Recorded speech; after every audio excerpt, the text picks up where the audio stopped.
করে চিনতে পারবো গো নবীজি কোথায় আছে। মানে এটা আমাদের শিক্ষার জন্য বলা। আসলে কি ফেরেশতারা জানে না? আল্লাহ কি বুঝে না? ফেরেশতারা যখন প্রশ্ন করলেন তোমরা যাও গো যাও, ওই লেওয়ায়ে হামদ বড় নিয়ে যখন চলে গেলেন, নবীজি কিন্তু বলেছে আমাকে সর্বপ্রথম দুলা সাজিয়ে তোলা হবে। কি সাজিয়ে তোলা হবে? দুলা সাজানো হবে, সর্বোচ্চ ভিআইপি দুলা সাজানো হবে, যেটা অন্য কাউকে দেওয়া হবে না। বন্ধুরে আমার দিকে তাকান। এখন ফেরেশতারা দেখতে পাবে আমার নবীজির পবিত্র রওজা মুবারক থেকে একটা নূরের রশি আল্লাহর আরশের দিকে যুক্ত। তখন ফেরেশতারা চলে আসবে, ফেরেশতারা চলে আসবে, ইয়া রাসূলুল্লাহ, ইয়া হাবিবাল্লাহ, নবী গো, ও প্রাণের নবী, আপনি বোনাকে সাওয়ার হন, লেওয়ায়ে হামদ আপনি গ্রহণ করুন। এবার আমার নবী উত্তর দিবে, না না না না, আমার উম্মতগুলোকে ফুলচেরাতের ফুলের উপর ছেড়ে দিয়ে তোমরা এসেছো আমার জন্য ভোরাক নিয়ে, আমি গ্রহণ করব না।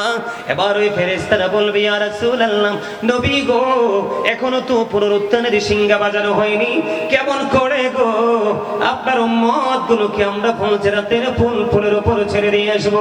বন্ধু, এখানে আমি আপনাদেরকে আরেকটা মজার খবর দেব। আপনাদেরকে ফুলচেরাত যেহেতু এসেছে, ফুলচেরাতের ফুলটা হবে বন্ধু 30,000 বছরের রাস্তা। এটা চুলের চাইতে চিকন হবে, হীরার চাইতে দাঁড় হবে, নিচের দিক দিয়ে আগুনটা উদিত থাকবে, উপর দিক দিয়ে আগুনটা ঝুলন্ত অবস্থায় থাকবে। জিবরাইল কথা দিয়েছে, ও নবীর প্রেমিকারা, আমি বুড়া বলি না, আমি বুড়া বুঝি না, জওয়ান বুঝি না, তরুণ বুঝি না, তরুণী বুঝি না, শিক্ষিত বুঝি না, অশিক্ষিত বুঝি না, আমি জ্ঞানী বুঝি না, জ্ঞানহীন বুঝি না, আমি বুঝি নবীর ভালোবাসার প্রেম। তুমি যদি সারাটা জীবন প্রাণ ভরে নবীর প্রেমের দরুদ পড়তে পারো, নবীর সাথে প্রেমের ডোরি লাগাইতে পারো, আমি জিবরাইল কথা দিলাম রে, আমি নিজের দায়িত্ব নিয়ে ফুলচেরাতের ফুলটা পার করে দেব। জোরে জোরে বলেন না সুবহানাল্লাহ, আরে জোরে বলেন সুবহানাল্লাহ। বন্ধুরি আমার, এবারে কি করবেন? নবীজি বলার পরে নবীজি সঙ্গে সঙ্গে চলে যাবেন আল্লাহর আরশের পাশে গিয়ে সিজদায় পড়ে যাবেন। হাদিস শরীফ এসেছে বন্ধু এইরকম ভাবে, আমার দিকে একটু খেয়াল করবেন। হাদিস শরীফের ভাষাটা হলো বন্ধু এমন, মানুষ যখন বন্ধু কাল হাসরের ময়দানে, আপনারা জানেন কিনা জানি না, এই পৃথিবী থেকে সূর্যটা 9 কোটি 13 লক্ষ মাইল দূরে। কয় কোটি? 9 কোটি 13 লক্ষ মাইল দূরে। এখানে কি চা খায় মনো? এরে বলেন একটু দূরে যাইতে। এ ভাইয়ে একখানা দূরে চলে যাও ভাই, একখানা ওই পাশে দূরে, আর না হয় এইদিকে দূরে, আর না হয় ভিতরে দূরে। যে চা খাবে একটু হেঁটে যেয়ে খাবে, কারণ এই জায়গাটাতে চা বিক্রির কি এটা জান্নাতের বাগানের জন্য একটু বেগাত না? কথা কয় না। উনি তো মন চাইছে চা খাইতে, এটা দোষের কিছু না, কিন্তু এই জায়গাটায় না, একটু দূরে। আমার কথা কি আপনারা বোঝেন? আমি আপনাদেরকে বুঝাই বন্ধু, আপনাদেরকে অ্যাক্টিভ করার জন্য বলছি, বিভিন্ন দিক থেকে আমি তথ্য দিচ্ছি আপনাদেরকে। বন্ধু, কেমন অবস্থা হবে গো এই পৃথিবী থেকে, আমার দিকে তাকান, পরিস্থিতিটা কেমন ভয়ঙ্কর হবে বোঝার জন্য বলছি। এখন কি সূর্য আসেনি? আমার গায়ে হাত দিয়ে দেখেন, আমার গায়ে একটু হাত দিয়ে যদি কেউ দেখেন পুরো ভিজে গেছে। তাপ কিন্তু কম না, আছে না নাই? এটা কিন্তু ওই যে সূর্য যে বাংলাদেশ থেকে ঘুরে গেছে সেই প্রভাবটা এখনো আছে, ঠিক কিনা বলেন? রাত্রি দ্বীপ প্রহরের পরে আস্তে আস্তে করে এটা একটু কি হবে, কুল হবে। বন্ধু, 9 কোটি 13 লক্ষ মাইল দূরে সূর্য, সূর্যের আলো পৃথিবীতে আসতে সময় লাগে মাত্র 8 মিনিট 20 সেকেন্ড। 8 মিনিট 20 সেকেন্ড সময় লাগে প্রতি সেকেন্ডে। যেহেতু এটা দৃশ্য নূরের গতি, অদৃশ্য নূরের গতি আরো পাওয়ারফুল। দৃশ্য নূরের গতি প্রতি সেকেন্ডে 1,86,000 মাইল বেগে ছুটে আসে। ওমা আল্লাহু আকবার কয় না? আপনারা কি জীবনে ওয়াজ শুনেন নাই? আজকে ফার্স্ট। হ্যাঁ, এত এত এত সুন্দর খবর শোনার পরে সুবহানাল্লাহ জোরে বলতে হয় না? আরে জোরে বলেন না। আপনারা কি এটা সহজ মনে করছেন? আমি আপনাদেরকে আল্লাহর হাবিব বলেছেন, তোমরা কি করো? তোমরা বেশি বেশি করে উসিলা খোঁজো। ও বন্ধু, আল্লাহ রাব্বুল আলামিন এমন এক মর্যাদার জায়গা নবীর জন্য বরাদ্দ করে রেখেছে, মাকামে মাহমুদ। এটার অংশীদার আর কেউ হবে না, একমাত্র এটার দাবিদার, এটার যোগ্য এটা রাসূলের জন্য আল্লাহ বরাদ্দ করে দিয়েছে। জোরে জোরে বলেন না সুবহানাল্লাহ। সুবহানাল্লাহ আলহামদুলিল্লাহ লা ইলাহা ইল্লাল্লাহ সুবহানাল্লাহ আলহামদুলিল্লাহ লা ইলাহা ইল্লাল্লাহ নবী আমার নূরের পুতুল জগৎ করুণে উজালা, নবী আমার নূরের পুতুল জগৎ করুণে উজালা, রোজ হাসরে করবেন তিনি উম্মতের ফয়সালা। সুবহানাল্লাহ আলহামদুলিল্লাহ সুবহানাল্লাহ আলহামদুলিল্লাহ লা ইলাহা ইল্লাল্লাহ লা ইলাহা ইল্লাল্লাহ মুহাব্বতে লা ইলাহা ইল্লাল্লাহ। আরশি কুরসি লৌহ কলম সৃষ্টি জাহান ওসিলা, আরশি কুরসি লৌহ কলম সৃষ্টি জাহান ওসিলা, যে আল্লাহ খুশি হইয়া নাম রাখলেন হাবিবুল্লাহ। সুবহানাল্লাহ আলহামদুলিল্লাহ লা ইলাহা ইল্লাল্লাহ লা ইলাহা শাহাদাতের বাণী ঠোঁটে আসিলেন কামলি বলা, শাহাদাতের বাণী ঠোঁটে আসিলেন কামলি বলা, মক্কাতে ফুটিল রবি নূরে মিন নূরে আলা। সুবহানাল্লাহ আলহামদুলিল্লাহ লা ইলাহা ইল্লাল্লাহ লা ইলাহা ইল্লাল্লাহ।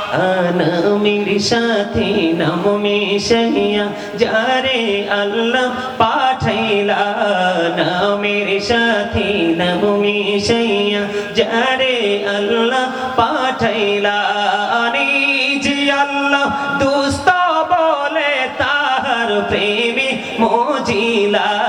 সুবহানাল্লাহ আলহামদুলিল্লাহ মুহাব্বতে ও সুবহানাল্লাহ আলহামদুলিল্লাহ লা ইলাহা ইল্লাল্লাহ মুহাম্মাদুর রাসূলুল্লাহ সাল্লাল্লাহু আলাইহি ওয়াসাল্লাম। জোরে জোরে বলুন আলহামদুলিল্লাহ। আপনারা কি ক্লান্ত হয়ে পড়ছেন নাকি একদম স্ট্রং আছেন? স্ট্রং। সুবহানাল্লাহর জিকিরটা তো মজা হয় নাই। খাবারে লবণ না দিলে কি খাবার খাওয়া যায়? কেন? আরে লবণ হয় নাই তো আমিই কইছি, পরেরটা কি হয় কোন? কি হয় না? মজা হয় নাই যে আমার স্বাস্থ্য ভাই এতক্ষণে ঠিক কথা কইছে, এমনি কথা কইতে হইবে। কি লবণ না দিলে খাবার মজা, মজা না হইলে খাওয়াও।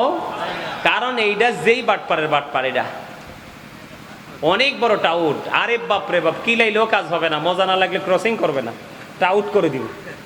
ঠিক না বেটি? আরে যারা বলেন ঠিক।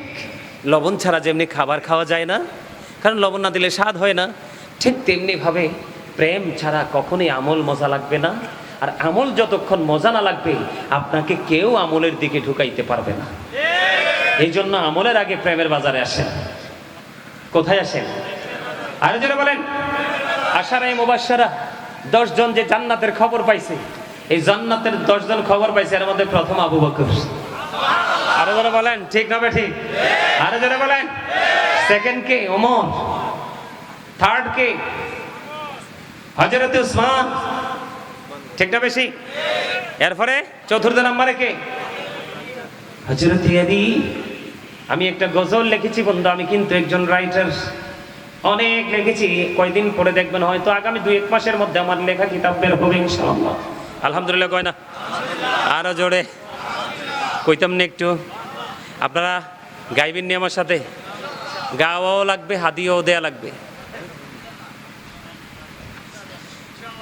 একবারে ফার্স্টেই যেহেতু মারা গেছেন মিয়া, হাদিয়ার কথা বলছি পরে একটু স্টপ হয়ে গেলেন। এটাতে আপনাদের ইন্টারভিউ নিছি আমি। দাদা কি কন, একটু খোঁচা টোচা দেওয়া লাগে না? লাগে তো। আরে ভাই হাসতেও তো পারেন না, এখনো তো অনেকের দাঁত দেখা যায় না, ব্যাপার কি? আমি বলি আপনারা আমার সাথে একটু গান, এখান থেকে কিছু খুঁজে পান কিনা দেখে। নবীজি কেমন করে বলো তোমায় দেখি, ওগো নবীজি কেমন করে বলো তোমায় দেখি, আছো তুমি ওই মদিনায়, আছো তুমি ওই মদিনায়, সঙ্গে নিয়ে দুই প্রেমিক সাথী, কেমন করে বলো তোমায় দেখি, বলেন ওগো নবীজি কেমন করে বলো তোমায় দেখি, বলেন ওগো নবীজি।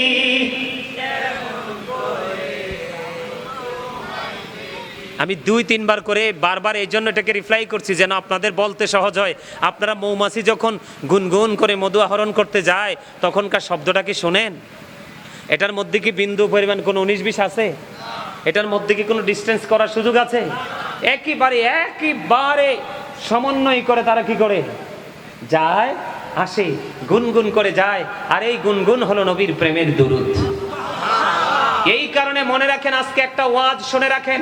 নবীজি বলেছেন, মা আয়েশা সিদ্দিকা রাদিয়াল্লাহু তাআলা আনহা থেকে হাদিস বর্ণিত, সপ্তাহে একদিনও যদি বা 2 দিনও যদি আপনি কি করতে পারেন, আপনার সপ্তাহে 2 দিন 3 দিন যদি আপনি সকালে খালি পেটে একটা পোড়া মধু খেতে পারেন, বড় কোনো রোগ হবে না।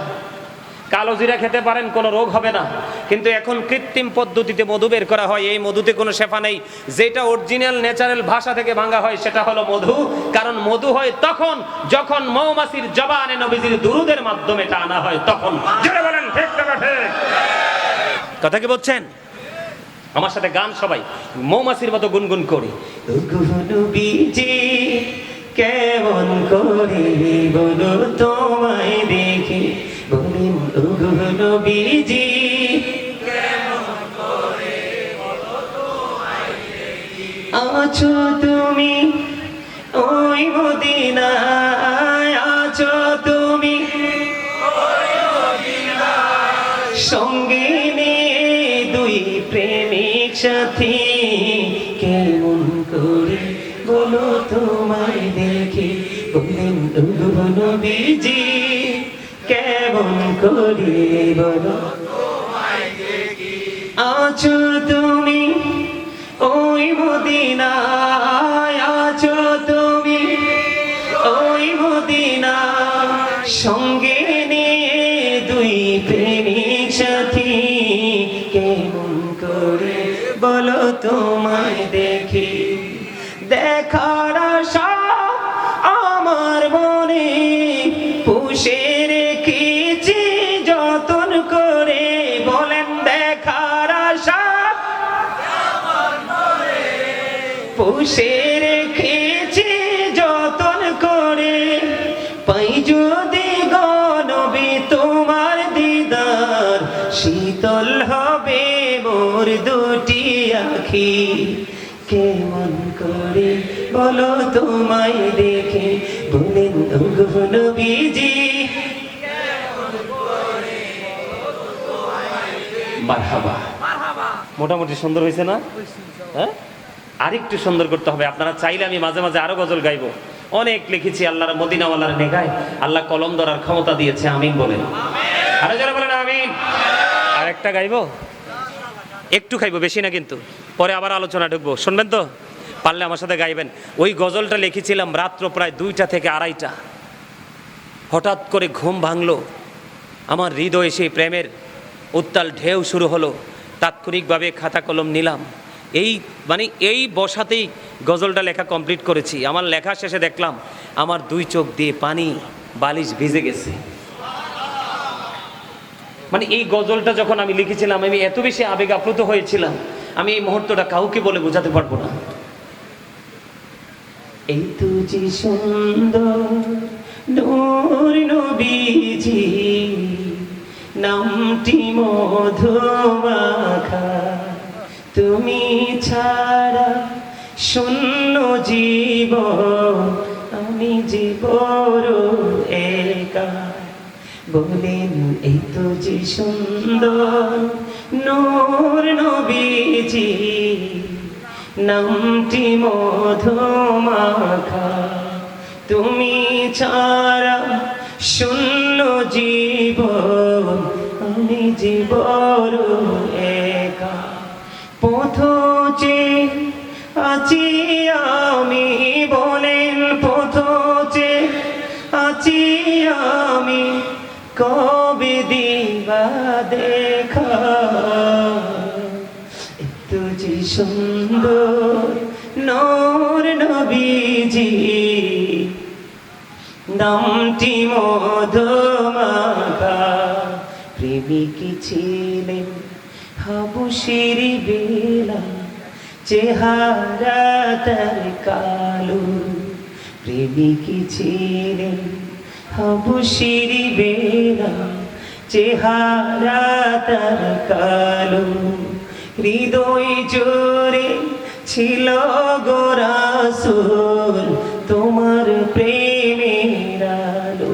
নবীর প্রেমের ইতিহাসে, বলেন নবীর প্রেমের ইতিহাসে এই নামটি আছে লেখা।